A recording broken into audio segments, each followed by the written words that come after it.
Yes, we are thrashing it out this Wednesday afternoon, and it is no secret that Australia is in a dire situation when it comes to property, our real estate market. Supply is not just struggling to meet demand. There is not enough housing in this country, which is causing the prices to buy to go up and rental prices to go through the roof. And one solution that people have proposed is to stop foreign investors buying property in Australia, because we're one of the most popular countries in the world for foreign investment. That's because we make it pretty easy.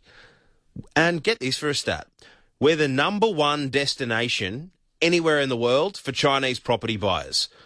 So should you have to be an Aussie citizen to own an Aussie property? There's many people saying, yes, Canada was having a similar property problem. So at the start of this year, they put in a 2-year ban on foreign investment in real estate. Singapore has done the same thing too. So today's Thrash It Out topic is, should Australia implement a ban on foreign investment in property?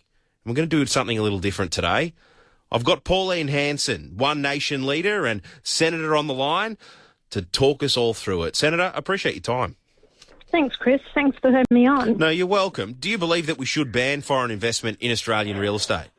Most definitely. It's what I called for a couple of years ago, especially during the COVID, when it was happening that foreign investors were buying up property in Australia at that period of time.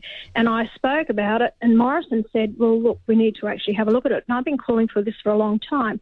It has escalated the problem. It is actually worse because, see, our dollar, if you look at America, our dollars is about 70 cents or American dollars about 70 cents to our dollar. Even in the UK, you look at about 54 cents, to the dollar. So they're getting greater value for their money. China is buying up so much property and housing in Australia, and it's disgusting. And it makes me so mad that the politicians are not doing anything about it. It comes down to government policy. Why is it disgusting that the Chinese are buying so much property here in Australia? It's just not the Chinese. They're top of it. They're spending about $7 million dollars a day in buying up housing in Australia. Under the law, it states that they can only buy new housing, but they're not. They're buying all housing, established housing as well, but they don't investigate it, Chris. That's the problem. There's no proper investigation into having a look at this, because it's estimated about 600,000 short in housing in Australia. So people are living in tents, in caravans, in parks. It's just ridiculous in a country like this. And yet on the last census, they estimate there was about 1 million homes that were sitting empty on the last census night that was taken here. So stop your foreign investment. Don't allow them to have it. It's driving up prices. Governments don't want it because that brings money into the country. State governments don't want to get rid of it because they get their stamp duty on housing. It drives up the cost of housing, puts it out of the reach of the young ones or anyone who's wanting to buy their own home, puts them into more debt with the banks, paying off more interest for the rest of their lives. It's just it's a horrible situation that we find ourselves in. Senator Hanson, is the issue overblown, though? Because I think the last figure I saw is that foreign property investment was less than 1% of the market in 2021-2022.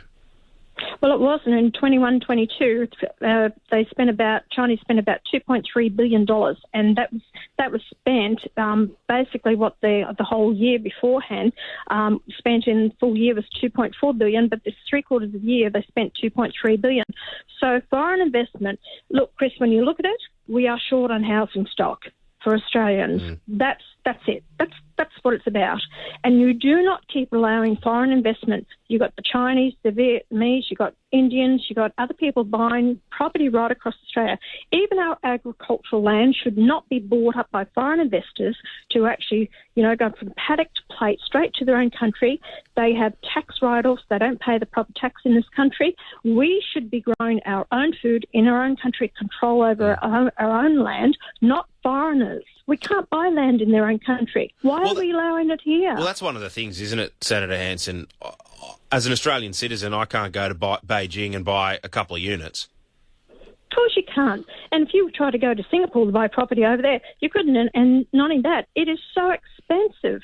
And that's what I mean. There's a lot of Singaporeans now who will never own a property. It's just out of the reach.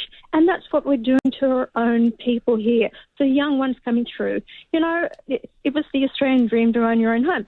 And what I have advocated also, when you go to sign a contract, You must show the documents of who you are. That's who's buying the property by either your passport, your citizenship papers, that you are an Australian citizen. You sign off it on that document with the real estate agent. If they actually sell to someone who shouldn't be entitled to it, they then have a hefty fine or possibly lose their licence. So you don't go through the FIRB chasing it up. Yeah, so how are foreign citizens, because I thought they were only allowed to buy new housing stock, how are they buying existing? They're buying existing because there's no checks on it, unless they're dobbed in by neighbours or everyone else. See, FIRB only has half a dozen people that work for them. They don't investigate this. That is the problem with it, and they don't follow through and do the job. So unless we actually do it at point of sale, where it has to be noted by the sales agent or the solicitor, and if they don't, well, then they're fined. That's an easy way to solve the whole problem. What has the Greens said about this? Look... Because you're talking too much sense for my liking. Oh, you talk about the Greens. What a bunch of idiots they are. The things that they bring on the floor of Parliament, open up the floodgates, bring in more people, bring in more refugees. But the Greens are the party that want affordable rents, affordable housing, yet there's a problem staring them right in the face. I bet you they don't want to confront it. I haven't heard them speaking about this, stop the foreign investment. No, they haven't. See, the Greens go after and say policies, even about the economy and spending money, that is going to win the voters over. They will never be able to implement them. It's all about what can we do, the most fear-mongering, what we can say to actually get the young ones to vote for us, because we're out there pushing the cause. They don't put it across sensible policies. And I've put this across, and I've spoken to the previous Prime Ministers about this, about the housing issue. I've been speaking about it for years.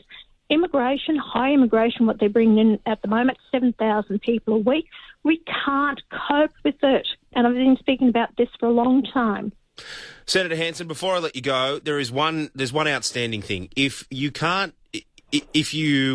how can I say, push back on foreign investment, foreign money coming into Australia, do you not risk that money then going elsewhere where we could use it to build homes for people? Not when they're buying up your own housing that's here. So what you're doing is you're actually, foreign investment is not about just buying up the housing stock that's here in Australia, because you're denying people the right in their own country, a right to own a home at a reasonable cost to them, where they'll be able to put a roof over their head. I don't care about these people and money coming in the country when I see my fellow Australian citizens sleeping in parks and tents through this horrible winter. That's not being a representative of the people of this nation. And I'm disgusted with the Prime Minister, who does nothing about it. When he stroke of a pen, he can actually change it, and he doesn't. And this is what the people vote for. Well, keep voting for it and keep getting this, and stop you whinging, because that's the way life's going to be in Australia. You'll have nothing. Senator Hanson, take it up with Albo. It needs to be heard. Good on you. I appreciate you jumping on. Bye, Chris. That's Pauline Hanson, the leader of One Nation.